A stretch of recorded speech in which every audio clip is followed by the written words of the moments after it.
Hey everybody, it's Gomedex, and welcome back to another Avatar: The Last Airbender Omniscience Draft. That's going to be the quick draft format for this weekend. We have Omniscience Draft queues. We can play as much as we want here. Again, much like the midweek Magic event this week, Omniscience Draft is where we're going to draft just 3 packs of Avatar: The Last Airbender like normal, but the gameplay is far different. We're going to be drawing 3 card opening hands, and then we all have an emblem on the board that allows us to cast our spells without paying their mana costs.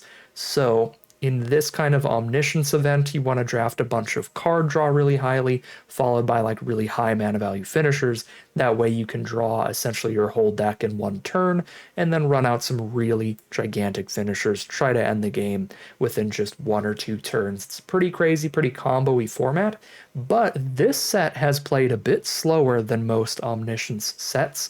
It feels like there's less free card draw because there are so many like clue token style things, and clue tokens, because they're not spells, you will have to actually spend mana on them. But the emblem does give you 5 mana per turn to use on clues, so you can crack 2 clues per turn. But still, it's much harder to go like infinite, so to speak, and draw your whole deck and like play it out and just win in 1 turn. So it does tend to play a little bit slower in my experience than most other sets in Omniscience Draft, so that changes things a little bit. Plus, there are a lot more cards here that work a little awkwardly with the Omniscience emblem because one of the main 4 mechanics in the set, earthbending, you have to have a land on board for earthbending to do anything at all. And normally in Omniscience Draft, you just draft no lands, play 40 spells. There's no reason to draft lands because all of your spells are free. But now, if you get a really, really strong reason to earthbend, maybe you do draft some of these lands you can sack to draw a card later, because then if you draw it without an earthbending card, then it'll draw you a card the turn after you play it. And if you draw it with an earthbending card, then there you go. You have something to earthbend onto. So that could be a little interesting. I could see some instances where you might actually want to play a few lands in this Omniscience format. And there's like another card called Sokka's Haiku that is a great counterspell and draw a card. Normally, that kind of card would be really good on Omniscience, but part of that spell is it says untap target land, period. It's not you may untap target land or untap up to 1 target land. You have to have a land, well, there has to be a land on either player's board in order to cast that spell. So if you get a couple Sokka's Haikus, that's another reason you might want to run a good chunk of lands because it's a really strong card. It might be worth running lands over your like 35th to 40th best card because in Omniscience, your 35th to 40th best card are going to be like 3 mana, 2/1, and a 1/1 style cards that are just really insignificant when you can cast everything for free. So, a lot of interesting things to the format. That whole spiel out of the way, this is a quick draft, so I try to usually front load all the commentary right at the start and then just get into it. Let's finally go ahead and get into the draft here. I'm going to start with Secret of Bloodbending. I just can't resist. It looks like it could be really fun because theoretically, you can get to the Waterbend 10. We just have to have 5 permanents on our board because we can use 5 emblem mana on that additional cast. Being able to control a player during their next turn, usually pretty powerful, and I think it should be really, really good in Omniscience. The issue is that it's going to be pretty hard to do that. We have to have 5 permanents on board to get to that Waterbending because we only have 5 mana from the emblem. But I don't think there's anything incredibly good for Omniscience in this pack anyway, so I think it's worth that risk. The best cards are Energy Bending to draw a card for free, and Buzzard Wasp Colony to sack something and draw a card, but I'm going to be a goofball and see if we can't get a Secret of Bloodbending cast. Here, Avatar Aang looks great. Whenever you Waterbend, Earthbend, Firebend, or Airbend, draw a card. If you do all 4 in 1 turn, which seems probably a little more doable in Omniscience than in the regular draft format, you could even flip this into a crazy bomb. But just the front half should be great in Omniscience. It's a lot of different ways to potentially be drawing cards, which is a fantastic thing to do.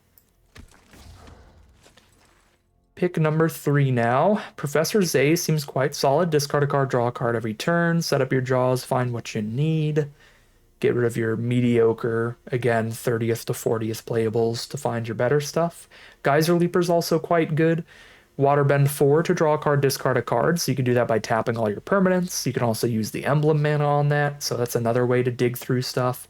I think Geyser Leaper's probably a little better than Professor Zay. The body's much more relevant. A 4/3, not only a 4/3, but a 4/3 with flying. So it's evasive as well to break through the board state a bit. I like the Geyser Leaper here. I suppose True Ancestry is also an option. It gives us a clue when we play it, so it draws at least one card no matter what.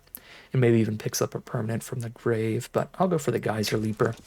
Had a lot of good success with that during the midweek Magic practice Omniscience draft. For pick number 4 now, what do we got? Any card draw? There's Tolls of War, which gives us the 1 clue token to draw 1 card. I'm a little bit higher on this now that I've played this Omniscience format during Midweek Magic. Initially, I thought this was going to be way too slow, but it does feel like a slower Omniscience format. Much less killing people in just a single turn. And it's 2 permanents for the waterbending, potentially. Well, I guess not, because when you sack the clue, the 1/1 comes out, so it's only 1 creature or 1 artifact at a time, but slowly over time, most Omniscience decks in the set are going to have a lot of clues, so it can get us a lot of permanents to waterbend with. I think I'm still taking Tolls of War here. There's no other card draw, so if we don't take it, we're taking like the Engine Room or a Boulder or something. Neither look great. We'll take the Tolls.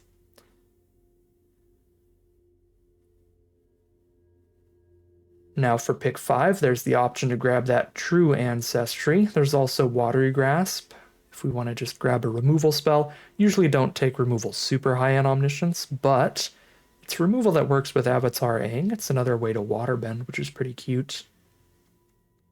I don't think I want to take it over card draw, though. I almost never take any non-card draw over a card draw spell.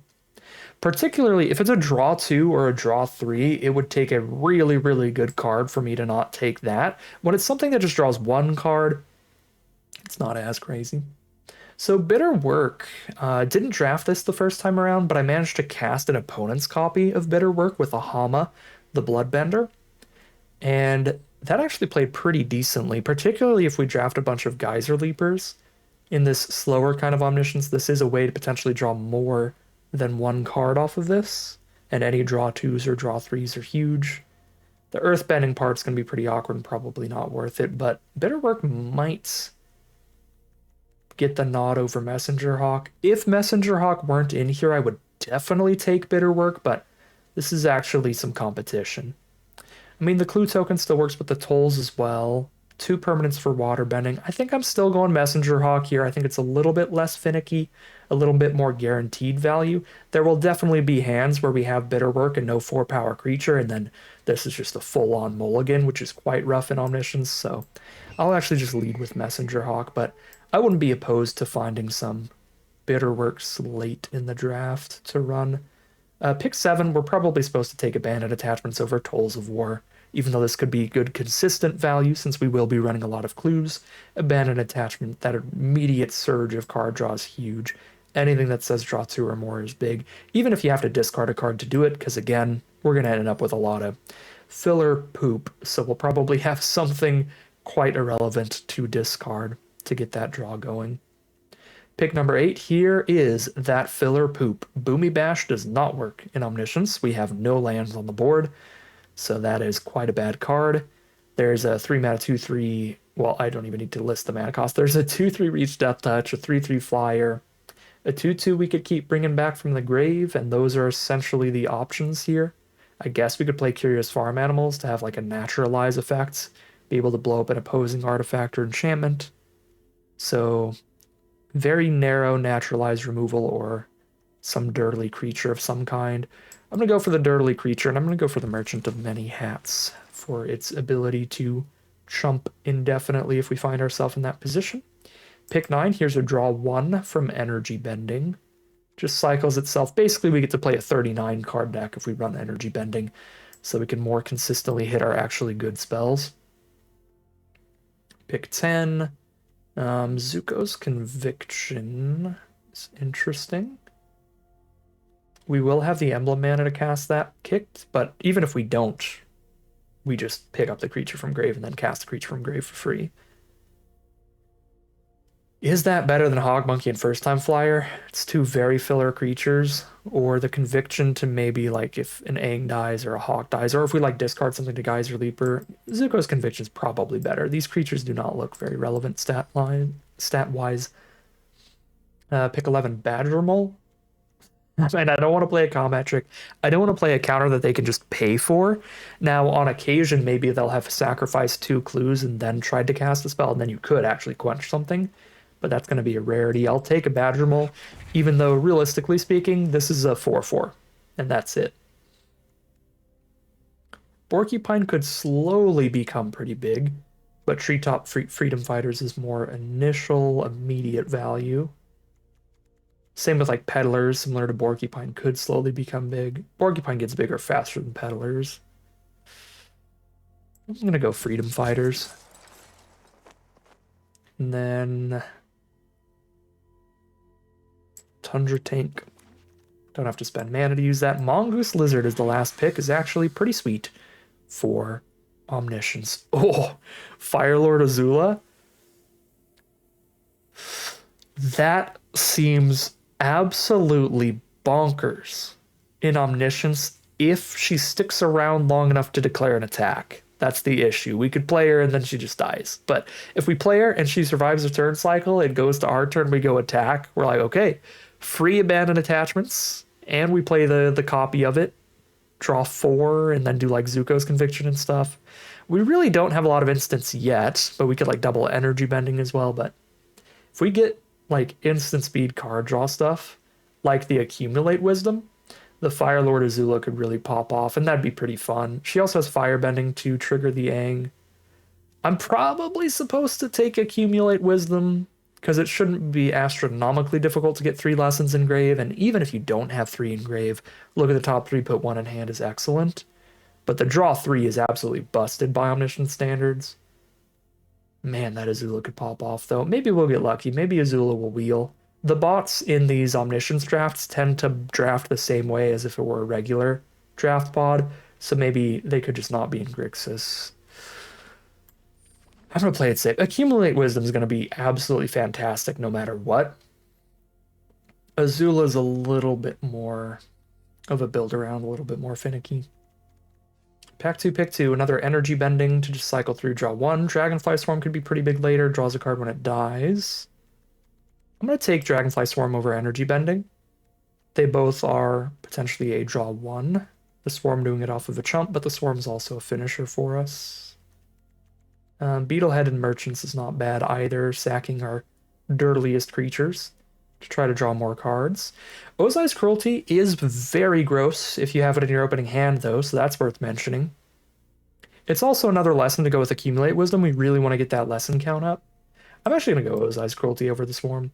Again, 3-card opening hands, so Cruelty turn 1 on your opponent can be devastating, especially if they are like a deck that has some of those draw 3s in there so that they are prone to mulliganing, trying to find them. Because if they mull to 2 and you're on the play, and you just get rid of their whole hand, it's like, well, good game. All right, pick 3. Ember Island Production can do a lot of stuff if you have any good creatures. Copy your best one to try to get more draws going. I think I take that here. The only card draw option is 1 single clue. Or we take a filler creature. Yeah, we'll take the Ember Island Production on this one. Pick number 4. Katara seems great. You have to tap at least 1 permanent to waterbend her each turn, because you only get the 5 mana from the emblem, but she is still a card draw engine. So we'll take Katara here over not much. Pick number 5 now. Another Geyser Leaper looks solid. Another way to keep digging through and ditching our most mediocre spells. Pick number 6. There is a later Bitterwork here. Do we take the Bitterwork over the Ember Island Production? Actually, Low and Lee's probably excellent. Low and Lee gets us Accumulate Wisdom at worst every time. I mean, I guess if we don't have 3 lessons in our grave yet, we can like Low and Lee pick up abandoned attachments. No, Low and Lee's awesome. Low and Lee is awesome in Omniscience. And if we wheel the Azula, Lowenly can find the Azula as well. Yeah, Lowenly's going to be the truth. Pick 7, another Geyser Leaper. Join the party. Pick number 8. Union Archers, discard 1, draw 1 is good, but True Ancestry is also good. It's also a lesson. Work on that lesson count here. And pick 9 is where we might wheel Azula. Fingers crossed. Very hopeful. I believe. No. Alright, we didn't wheel Azula. Sad day, but Mongoose Lizard is nice. Moose Lion's also nice. Either of these. Good way to finish things off. I'll go for the bigger creature here. Here we'll get the big Moose Lion. Here's another draw 1. That's also a lesson engrave, or the merchants to sack our more mediocre creatures. Should go for the merchants. Pick 11. Clue token from Cunning Maneuver. Or the filler tank. The filler barrels, I guess, is still removal. I'll take the maneuver. Pick 12. Oops. 1 narrow removal spell. I guess the Otter Penguin is essentially a 3/3 unblockable. It's the amount of like clue nonsense we'll be doing. Really don't like either very much. I'm gonna go for the Storm. Another Water Bender. Or we'll take the Origin of Metal Bending. We're on 8 lessons. I think we want to get up to like 10 at least. Fire Nation Drill's probably still pretty solid in Omniscience. It's definitely a lot weaker. This is like, I believe, the best rare in the whole set in a regular draft. But it is still likely to blow something up. Power 4 or less. That still gives us a lot of options. And then the 6/3 can trade into almost anything. Yeah, Fire Nation Drill seems big. Any draw 2s? There is an Abandon Attachments, though. That's a draw 2 as well as a lesson for Accumulate Wisdom. That's quite close. If Abandon Attachments weren't in here, I think it'd be pretty easily the drill. With those two competing, I'm going to go Abandon Attachments. Pack 3, pick 2. Sokka, discard 2, draw 2 is already good, and we are running a lot of lessons in here. So this could also be an okay finisher. Take the Sokka. Yeah, Iroh seems not the greatest. So come on in, Sokka. Another Abandon Attachments. Definite pick. Pick 4, another Abandon Attachments. Okay. Pick 5. Another Finisher. Or another Geyser Leaper is good too. Slightly smaller than the Mongoose Lizard, but a better ability. Go for the Leaper. Pick number 6. Waterbending Scroll doesn't do anything unless you also play Islands. And pick 6, I don't think we want to take it. I might try, you know, like in tomorrow's draft, if we see one in pack 1, might see if we can't get 2 or 3 of these and then play a few Islands, and then that also gives us access to Earthbending cards if there's any really good ones. But here I think we'll just take the unblockable Gigantic Fish. Or the Union Archers would be reasonable. Pick 7.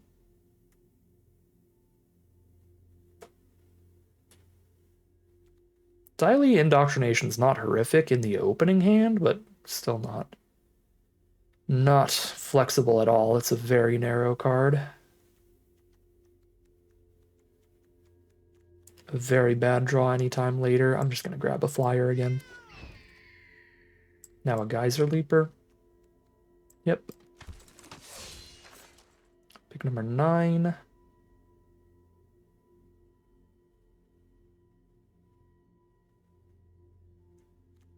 Crashing Wave actually seems okay. Corrupt Court Official also okay. Cruel Administrator also okay. These 3 are all looking fine. I think I'm going to take the Crashing Wave here. With only like the 3-card openers and people just running a lot of card draw and then a few creatures, I have seen quite a few board states of like just a few creatures really on the board on each side, just a few really big creatures. So like tap and stun your opponent's whole board is pretty massive. It's not hard to waterbend 3 or 4.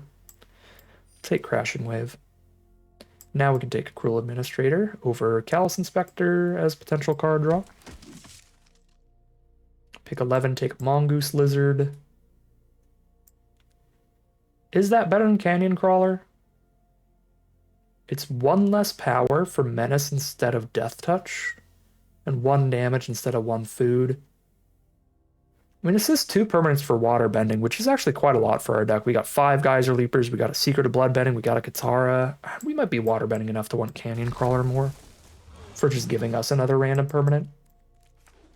The barrels, and the last pick is another Mongoose Lizard, and there you go. That's what I was talking about, where I say you don't really get to cut cards in Omniscience, so you are going to run with some pretty bad filler, because every single spell we drafted we had to play, because we also had to draft 2 basic lands. So unless we were doing something goofy, like running a few islands for the Waterbending Scroll, or running some lands for some Earthbending, we are going to be real happy with discarding some real filler at the end. All right, yeah. Omniscience decks are insane. You don't even know what you're looking at when you look at the giant pile, so no real need to talk about what the deck's trying to do or anything. It's trying to do the same thing as every Omniscience deck. We'll just hop right into the gameplay and see how far this could take us. All right, here we are on the draw for game 1. This is a keep with the Abandoned Attachments in the opener. It's Abandoned Attachments and multiple good creatures here. There are essentially no counter spells in the entire set that work turn 1 in Omniscience. So if your opponent has a turn 1 kill, you just lose, period. Because you can't Sokka's Haiku on turn 1 because there won't be any lands on the board. And you can't quench them because they have the emblem mana, so just gotta let them do what they're gonna do. I'm not trying to abandon attachments into anything. So now let's abandon attachments. Do I discard Merchants or Lizard? I think I'm gonna discard Lizard because the Merchants can sack the food as well, which is pretty big. Okay, Sokka's interesting. Now I'm going a completely different route here and going for Sokka plus Lessons over these beef. Yep, Tolls of War. Crack the Clue. Doing it pre-Geyser Leaper so I can abandon attachments without sacking the Leaper. Sure, abandon attachments, ditch the Lizard. Low and Lee. Is this 3 Lessons Engrave? I only have 2 Lessons Engrave.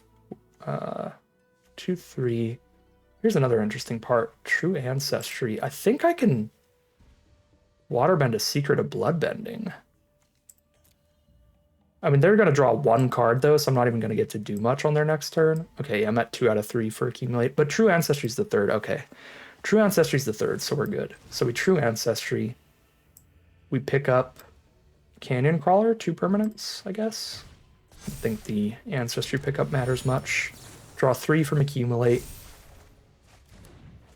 Ember Island Production Asaka. Sure.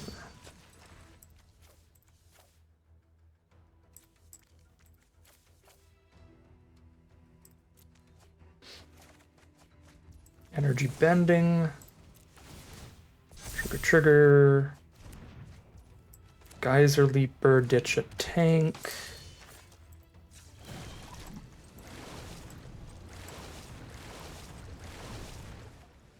Find abandoned attachments, ditch a Canyon Crawler. I don't have a way to give the board haste, sadly. There's that Secret of Bloodbending. I guess that could lock in the win if we have enough permanents. 1, 2, 3... Well, no, this doesn't count. I've got 1, 2, 3, 4. I need 5.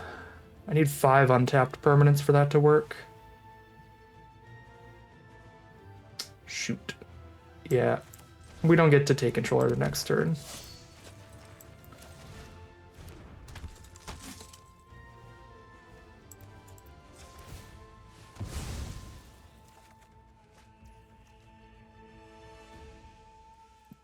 Okay. I'm cool to chill here. And lethal them next turn. Most likely. True Ancestry for a clue. To draw their next card.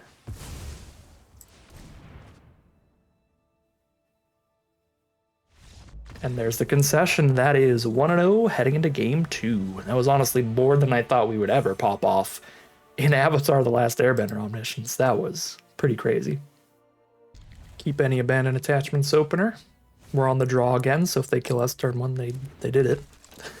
Or if they chain off here. This is a very uninteractive Omniscience format in terms of like when people try to combo off. It feels maybe a little bit more interactive on board than normal because people don't get to like fully combo off quite as often. But when it comes to like interacting with spells and stuff. Oh, they couldn't replay Katara because they spent all the mana on the waterbend. I see. So banded attachments, we will ditch the Badger Maul. I want to be able to blow up their Katara. We find Lo and Lee, but I don't have Accumulate Wisdom numbers of lessons engraved yet, so we actually just tutor and abandon attachments at this rate.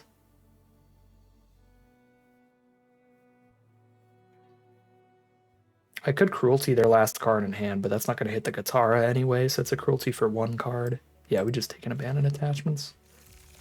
Get rid of Tundra Tank. By life-linking abandon attachments. Avatar Aang, hello there.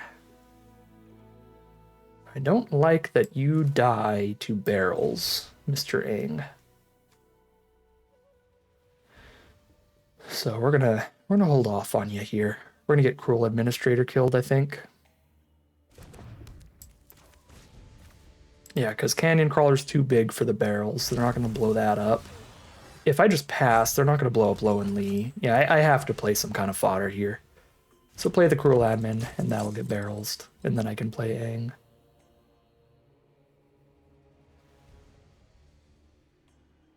If they blow it up, okay, I was gonna say if they blow it up right now, that's actually incredible for me because then I could just play Aang. There's Hama. Hama is terrifying. Should I blow up Hama right now? No, it depends what they mill. Okay, they hit abandon attachments. I guess I don't get the response. Or I clicked too fast. I should have blown up Hama when I saw they got abandoned attachments. But then again, like, do I stop them from discarding 1 and drawing 2 right now, or do I stop them from drawing 1 every single turn? It's pretty bad for me either way. Yeah, it's close. I'm probably supposed to kill Katara over Hama. Yeah, I think I probably played that right.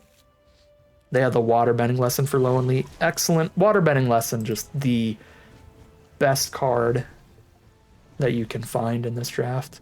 I'm sure there's a better rare. I'm sure there's a better rare or mythic.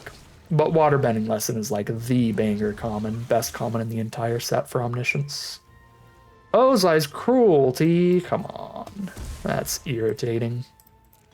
Like, I couldn't play the Aang because they have the barrels anyway. You got me.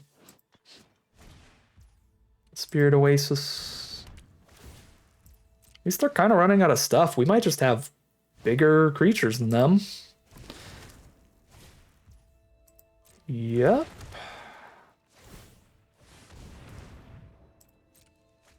I got 1 final card. Here's the Katara. They don't have the mana to use yet because they used the scroll, and then we blow up the Katara and just hit them with everybody. Sometimes beef is just beef. We might be doing better at drawing cards, but we got the better beef. All right, Messenger Hawk, let's see if you draw anything relevant before we get in there. Interesting. I don't have the mana to take control of their turn.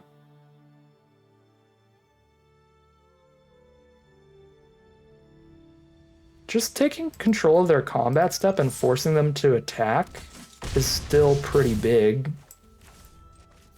Yeah, I'm gonna do it.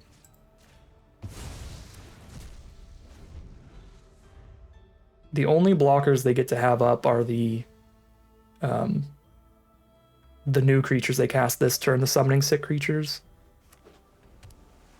And they have to do everything they want to do pre-combat, or else I get to spend all their mana too. Because I control everything about them during their combat. It's not just the way they attack and block, so they need to spend their mana pre-combat. Does that get vigilance? Nope, thank goodness.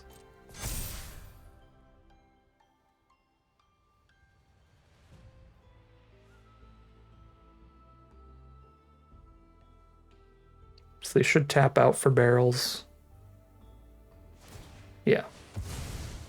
Before combat.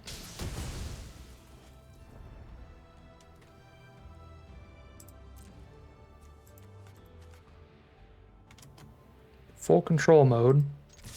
All attack. Mana, mana, pass.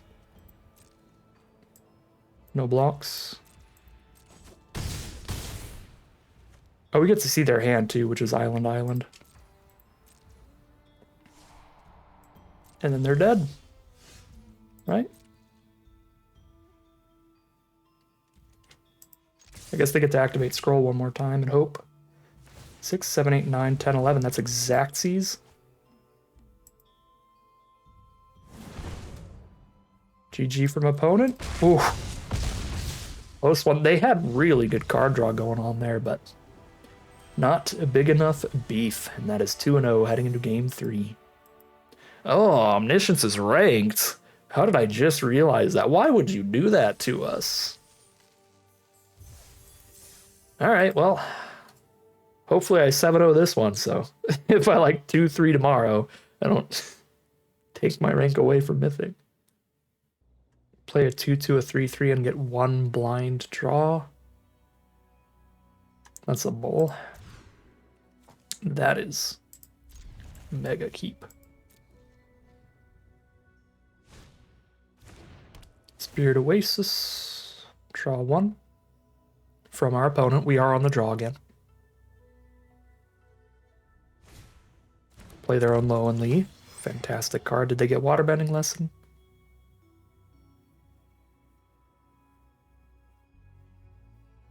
Waterbending Lesson in Omniscience is like an Accumulate Wisdom you don't have to do any work for. It's just the immediate draw 3. Oh, they go for Aang's Journey to get another shrine. That's really cute. They might pick up an island as well for some waterbending scrolls. Yep. Very cute. Temple, draw one, get 2 1/1s, and play an island.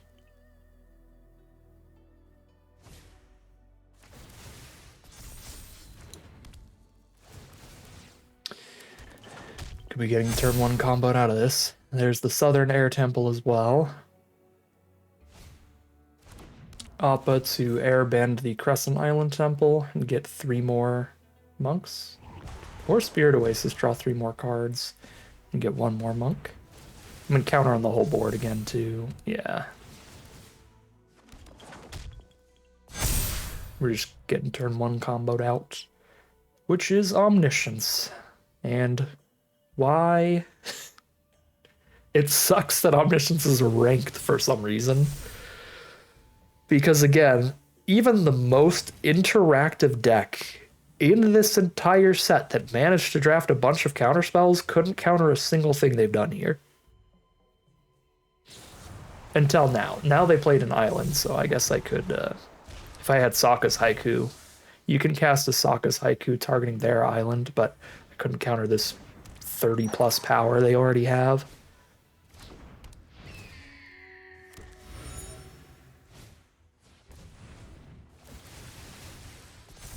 So this game, we made the grave mistake of not opening a Rise of Sozin to blow up their whole board.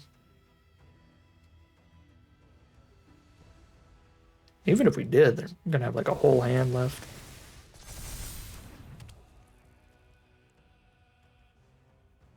Part of this could also just be like there's a huge differential in play draw and Omniscience as well, where it's like if we were on the play, we could like low and lead into them to make them discard too, and then they probably don't get to pop off like this.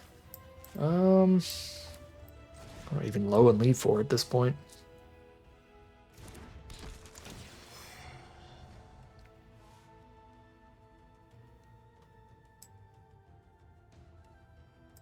Abandon attachments, hope for the best. If I secretive bloodbending, I get to fog. They don't kill me next turn. Basically just gonna scoop here. Let's just bloodbending so we can see their hand too. We can't make them attack themselves or anything. As clutch as that would be.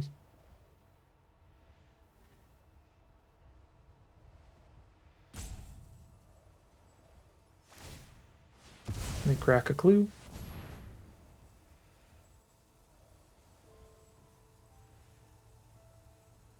But this also like forces them to use all of their instants pre-combat, or else I could try to use some of them against them.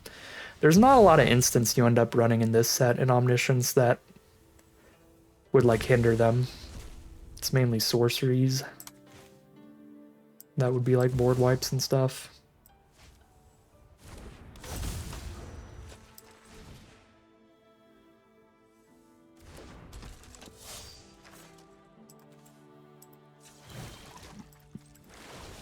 This actually is worth activating the Leaper. I don't need anything untapped because I control their combat, but Aang triggers first, so I will have a card in hand before I draw and discard.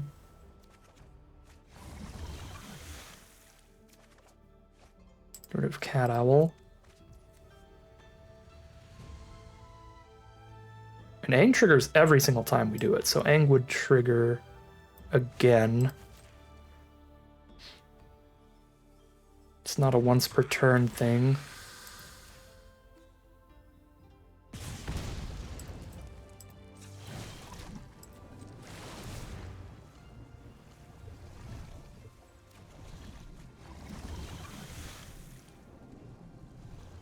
Just play a big fish or play a single clue. It's the big fish or just a blind draw. I actually don't have the mana to crack the clue immediately either. Yeah, it's the big fish. 1 mana from waterbending with the big fish and drawing another card.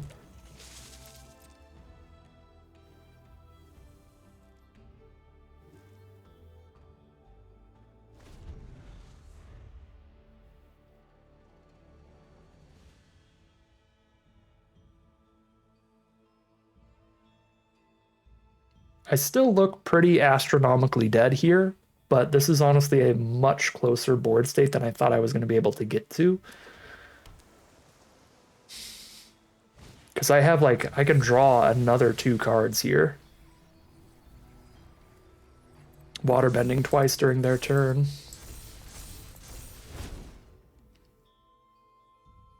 And I fog, get to see what their hand is.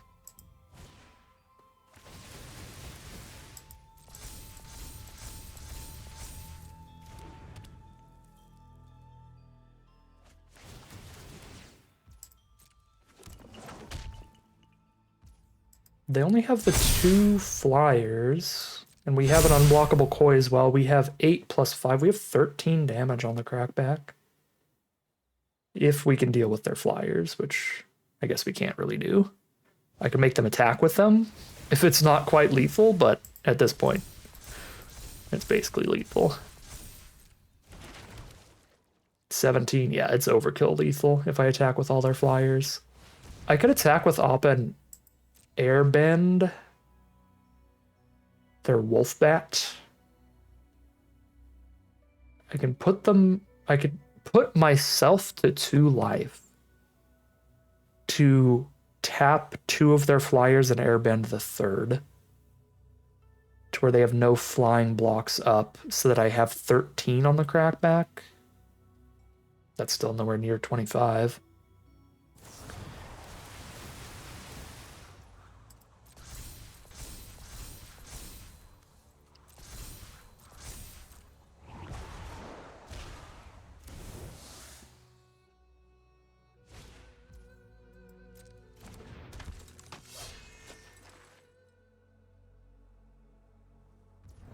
The pre-combat Katara is really bad for our opponent. That could actually win us the game. 5, 10, 18, 20. Ah, I'm 5 damage off. Let's see what they've got here. Full control mode. We can cast their octopus form, their enter the avatar state. We can metal bending their own card. We can cast a lot of this stuff. So pass to attackers. Now I'm in control. Why can't I cast this stuff? I'm in full control mode. I should be able to cast stuff, right? Control them during their combat phase. Oh, I have to choose attacks first. So I'm going to say no attacks. But then I'm going to go Katara. Activate. Wait, 1, 2, 3, 4, 5. Okay, so we go activate Katara.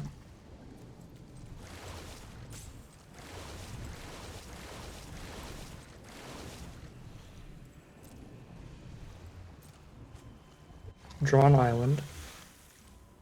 We need to untap somebody.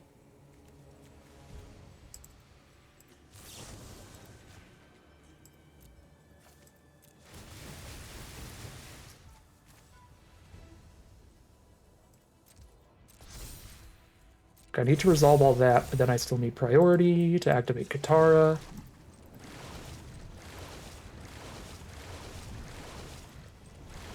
Draw a card. Find forecasting fortune teller. Unfortunately, we did draw them a blocker. Target a wolf bat.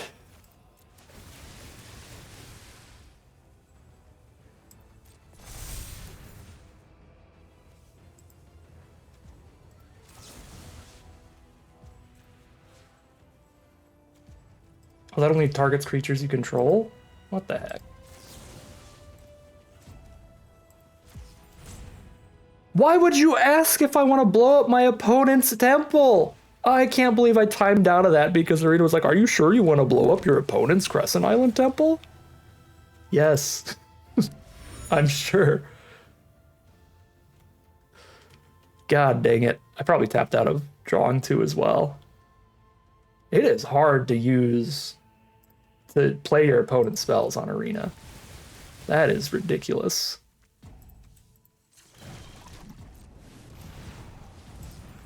Oh my god. The timer is so fast. Yeah,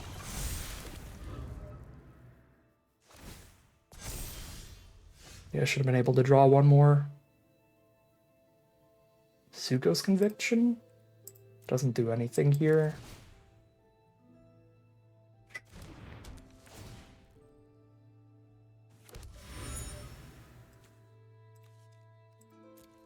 One cat owl.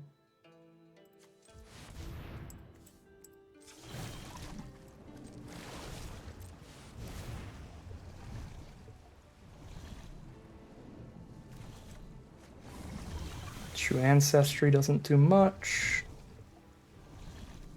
It's more than energy bending.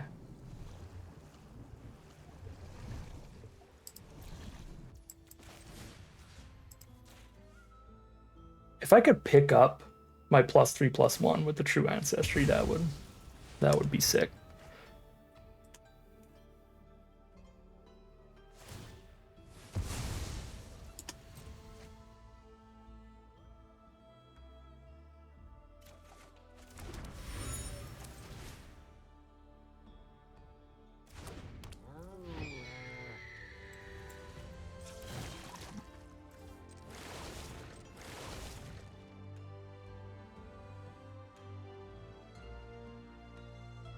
I tap out of the clues if I do this. Then I should probably use Geyser Leaper. If they untap, I die. Basically. So let's use the Geyser Leaper instead of the clue. Draw 2, discard 1 instead of just draw 1. Sandbender Storm doesn't kill Forecasting Fortune Teller, so we discard it because we need to kill them this turn.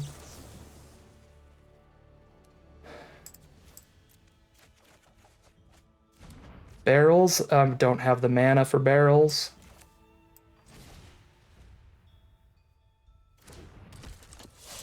Oh, god dang it. I missed on one draw, so if the next card would kill them, then punt it out of it. Just, I timed out of it, really. If our next draw would kill them here.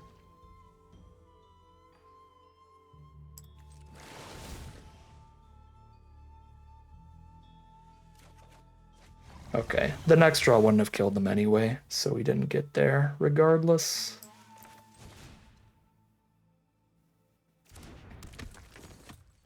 I do draw one off of the firebending, that's something. 10, 18 out of 25. Oh, and then I could use the firebending mana on a clue as well. Okay, so we full control here. I can't block any of this. We draw a card firebending. Draw a card of clue or koi activation. Might as well just clue at that point.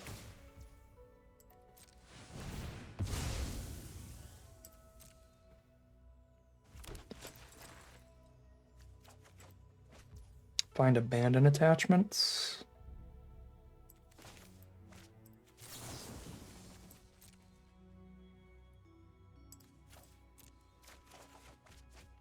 Another leaper and a merchants. This game was infinitely closer than I ever thought possible, but it wasn't quite there. Yeah, I guess with all those extra draws, that means, yeah, we missed out on one draw this game. So it is still possible that actually timing out of the bloodbending lost the game. It's near impossible to know for sure. Okay. Is there anything I can do here with 4 blockers? Absolutely not. They get to airbend. Well, they airbend their own card. But I mean, block, block, block, block. That's still way over lethal, yeah, with everybody else. So we activate one last time, draw 2, discard 1.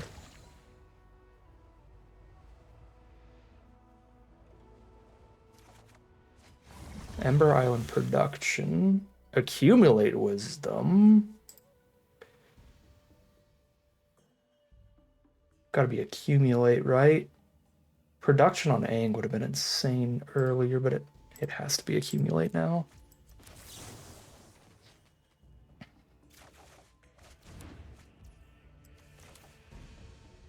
Okay, I had to attack to get more of the draw chain going, so it's not a punt to lose the haster here.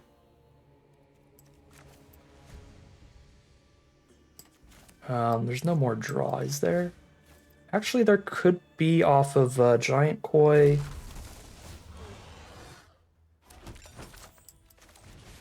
Actually, Geyser Leaper, this is going to be 4 cards. I don't think we have anything in our deck that's going to get to kill them here.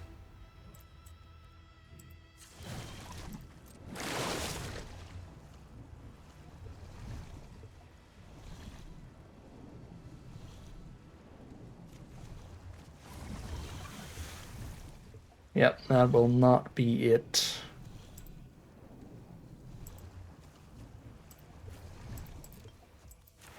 Well, that was an insanely close game in the end.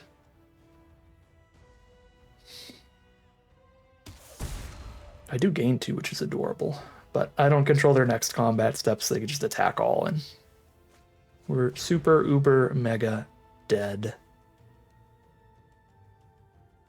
If they didn't draw a Fortune Teller, that also maybe would have got them.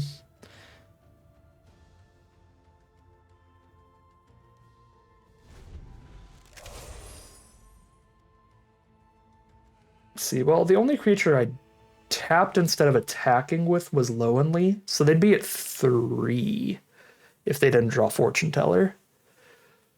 Since we didn't find a way to clear it out anyway, like, we wouldn't have been able to,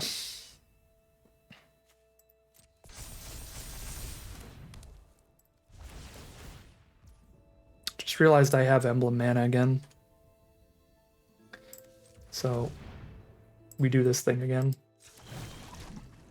Well, No, I can only play instants right now anyway, so I should wait until I declare one block. What do I even have at instant speed? I don't know, my deck tracker's not working. I can't look. I can't look at my deck. It would have to be like actual factual fog, which I don't. I just have the bloodletting for the one fog. I will say, after this game, bloodletting might just be incredible in Omniscience.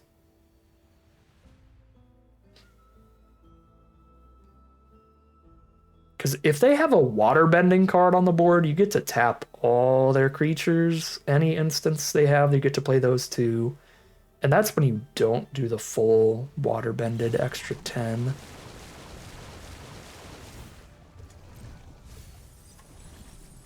Mill me down to 4 cards. Would any of these have gotten there?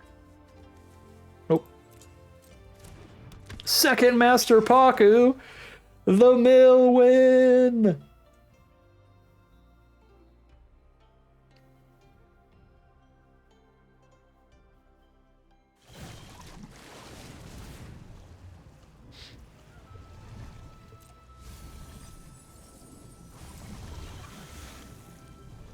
Crashing Wave might have been our one out. It only puts 3 stun counters on the board, though. Yeah, no, I could tap everybody at sorcery speed, but then not stun. Jeez, Iroh is filthy. Iroh is filthy. You do have to spend mana on stuff you're casting from Grave, but Iroh makes it all cost 1 anyway if it's a lesson. Yeah, Iroh is gross, gross. Their deck is really, really good. That was a sweet game, even if it was a loss in the end. And we're learning for future games, you gotta be real fast. You gotta be really, really fast with Secret of Bloodletting, or Secret of Bloodbending, to not time out of it. So yeah, because we timed out of it, we didn't blow up the temple. That was completely irrelevant. That part didn't matter, but we drew 1 less card that game. Which also, again, looking at our deck, I think didn't quite matter. I think even if we drew our entire library, we would not have had a way to quite lethal them there. Say we did stun the Fortune Teller and we did have an untapped Lowenly, that puts them to 3 life. But there's like no Lightning Strike style, straight to face stuff. We'd have to play 3 Mongoose Lizards to get the final 3 damage.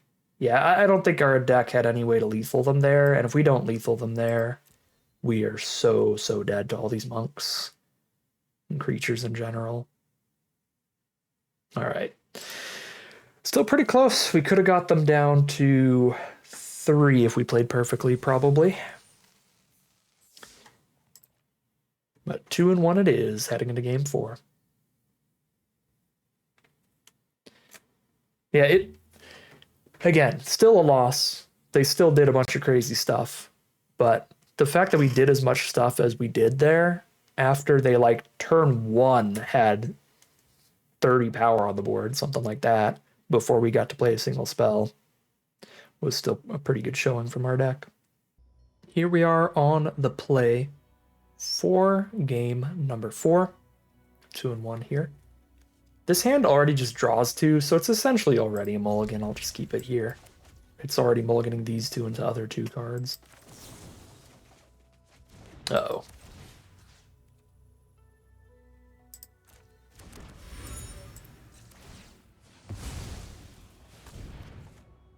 There we go. Tolls, you're late. I already sacked my clue. You doofus.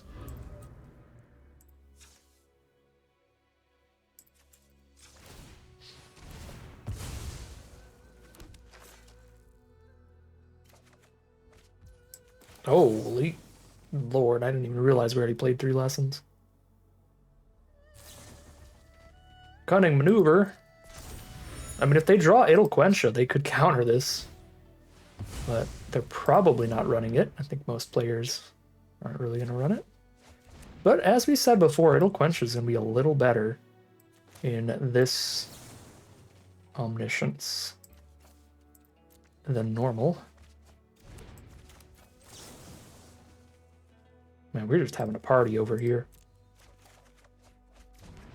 Zuko's Conviction. That doesn't really do anything. Leaper and Freedom Fighters, then I could tap everybody to draw and discard one more time if I choose to hit them for 2 less damage. Yeah, 2 less damage to them to... Actually, I could spend the green here and then still hit for 2. That's better. The 1 floating mana is not really going to help us anywhere else. Ditch Conviction. We'll keep the Crashing Wave to try to stun their whole board and lethal them next turn.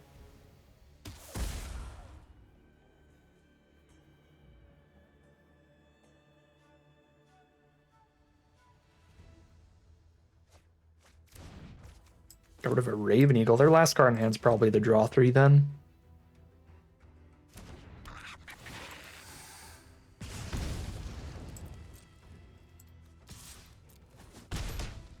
Alright. Let's see how much they can chain together here. Oh, it's the draw million bajillion as we saw last game when we used it. Ember Island production on Geyser Leaper so that they can Waterbend, draw 2, discard 1. Yep.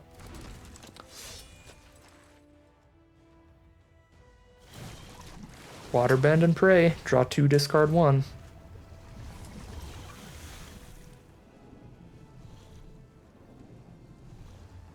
Production was a pretty good draw for them if they kept Aang as last card in hand. Another Aang which airbends and draws another card.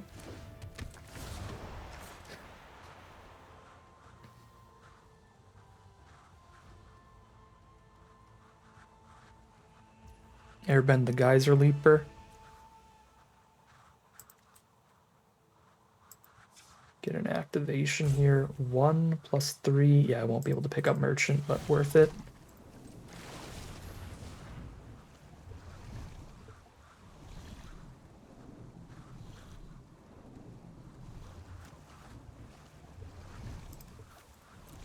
Cat Owl is not where it's at.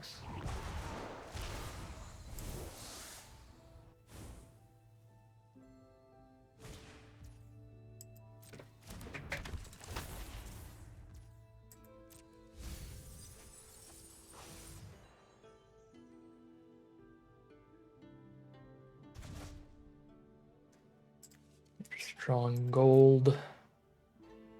And they Waterbend for draw 2, discard 1. I would like to remind you, we Ozide Crueltied them down to just Aang in hand, and then they drew the combos. Man. Waterbending Scroll, no islands, baby. At least they missed on that one. So this is now... Draw 1, and then draw 1 out of the top 3 from Wisdom. The Wisdom digs, so the Wisdom will find something relevant, which is going to be the Guru.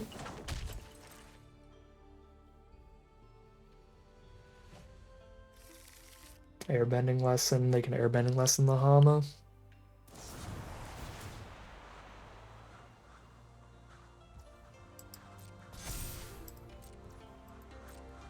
Choose the Aang. Okay, draw 1 less card this way, but more stats on board. Yeah. Okay, yeah, we're gonna have to do some kind of infinite chain of our own, or...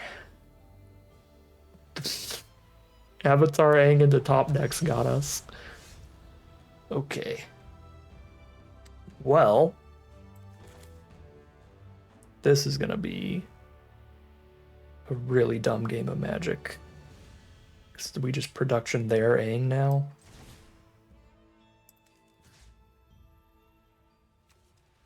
Oh, if I production their Hama, we win. Right? No, because we have to spend mana on Airbending Lesson, so we don't get to mill them entirely.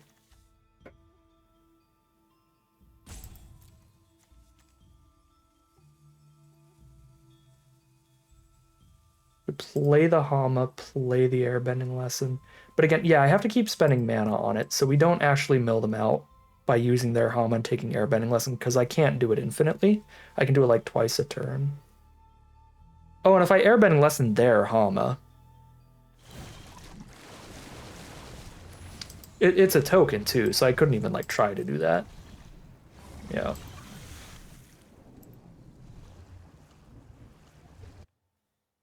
They discarded Waterbending Lesson? How good is their deck? They drew something better than Waterbending Lesson?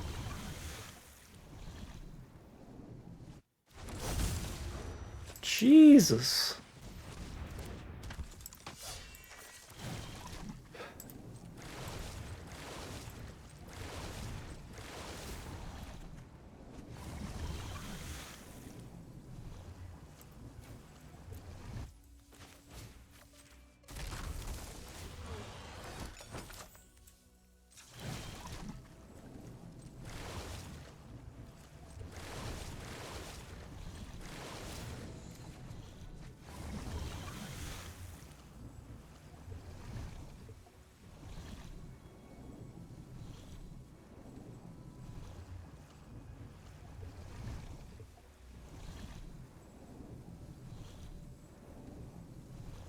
I don't need to use any mana on Crashing Wave. I can already stun 3 creatures.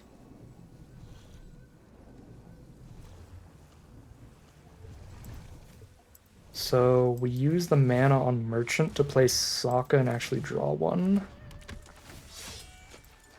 I believe. Cunning Maneuver. Yeah, one clue. With no mana for the clue yet anyway.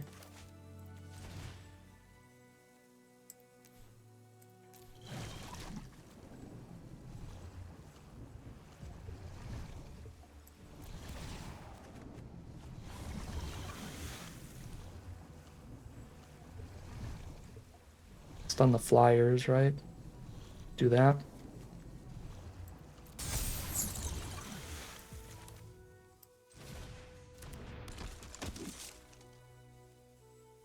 Okay.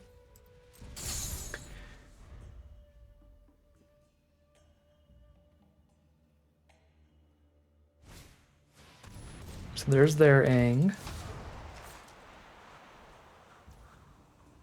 On the Hama.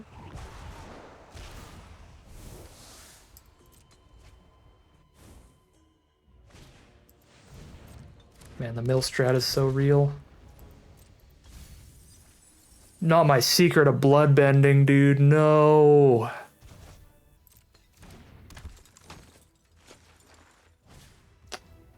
Yeah, and then off Lonely. Yeah, they're gonna have enough permanents to just gain control of our entire turn. Oh, Boomerang Basics Hama? You got me. That's infinite.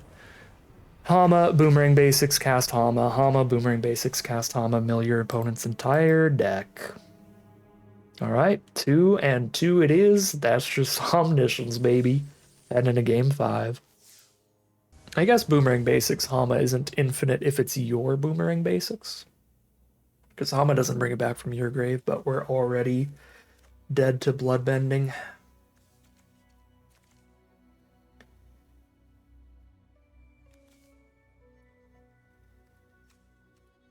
I think we keep. This is enough beef to hit for a ton, and the Leaper to dig. This is like my least favorite part about Omniscience Draft by far. It feels like the draft pod is even more relevant than regular draft, where like if you just don't open any waterbending lessons, it just automatically feels like you're already so far behind in terms of your deck.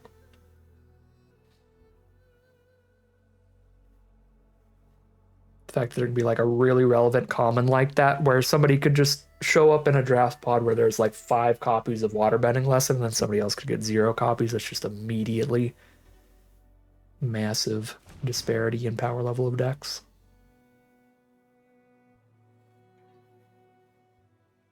Indoctrination the Koi over the Leaper. We take those. 7/7 Scry 3.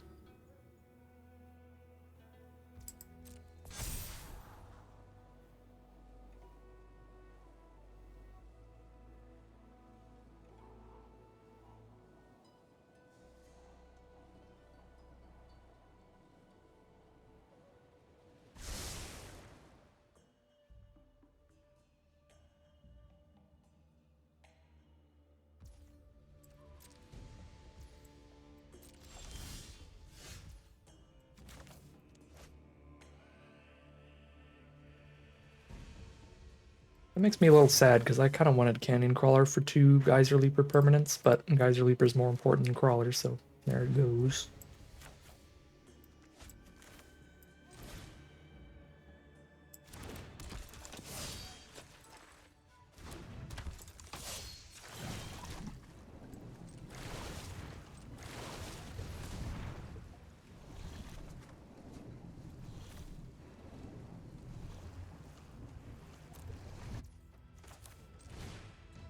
Alright, I guess that's all I got here.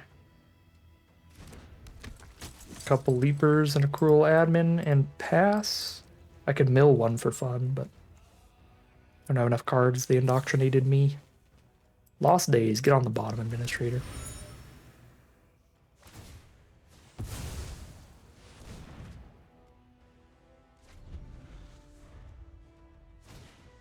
Porcupine.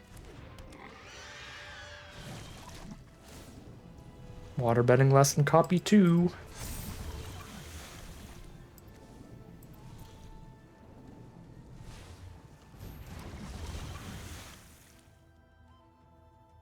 They paid the 2 as well. That's wild. They didn't draw any filler out of these 4. It could be that they don't have like clue token style stuff to want to put any extra mana towards anyway.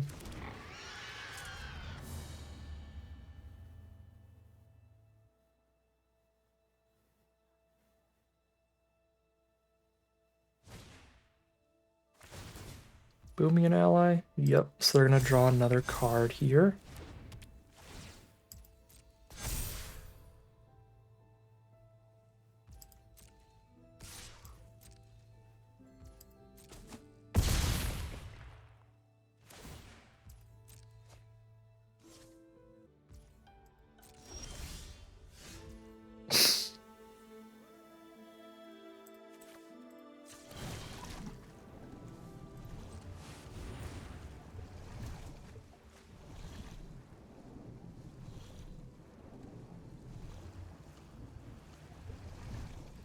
Doesn't do anything without more cards in hand. Can't Geyser Leaper again without just milling myself entirely. I think that's it for this deck. Brutal run. The first 2 losses were like particularly gross. Those were just absolutely absurd decks from our opponent that were going to be really hard to beat either way. This one's been a more standard Omniscience loss. I mean, just double Waterbending lesson, so they have drawn like twice as many cards as us, just means they've got more threats, more power on board. And we naturally die. But the first 2 losses, I mean, our opponents were like wombo combo, chain combo, casting the whole deck, milling us out. Insane stuff. This 3rd loss has been much more of how I felt about Avatar: The Last Airbender Omniscience Draft generally, where it has been slower, incremental card draw stuff. It takes a few turns to die. But our first 2 opponents were, I mean, Christmas is over, but they were still living in Magical Christmas Land. That was absurd.